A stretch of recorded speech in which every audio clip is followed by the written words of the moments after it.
નમસ્કાર મિત્રો, આજે જાણીએ કે સ્ટેટ બેંક ઓફ ઇન્ડિયામાં તમારે સ્લીપ કેવી રીતે ભરીને પૈસા ઉપાડવા। પહેલાં જ તમારે ડેટ લખેલીની તમારે તારીખ લખી નાખવાની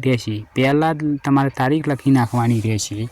પછી તમારે અહીં બ્રાન્ચ કે શાખા ત્યાં લખેલું છે, ત્યાં તમારે જે તમારી શાખા આવેલી હોય તે તમારે લખવાની રહેશે। તમારે જે શહેરમાં કે તમારે જે ગામડામાં તમારી શાખા આવેલી હોય એ તમારે હું લખી નાખવાની રહેશે। પછી ખાતા ધારકનું નામ, જે પણ ખાતા ધારકનું નામ હોય એ તમારે લખી નાખવાનું રહેશે। જે ખાતા ધારકનું જેમ ચોપડીમાં નામ છે એ રીતે તમારે આમાં લખી નાખવાનું રહેશે।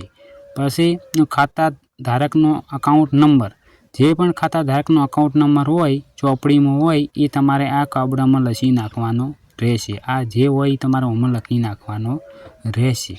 પછી અહીં તમારે રૂપિયા લખેલું છે, ને તમારે શબ્દોમાં લખવાના છે। જેટલા પણ ઉપાડવા એટલા તમારે શબ્દોમાં લખી નાખવા છે।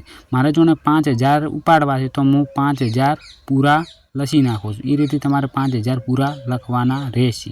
પછી હું તમારે શબ્દોમાં લખ્યા છે એવા તમારે અંકોમાં લખવાના છે। તો હું 5000 રૂપિયા ફરી હું લખી નાખું છું। આ રીતે તમારે અંકોમાં લખી નાખવાના રહેશે।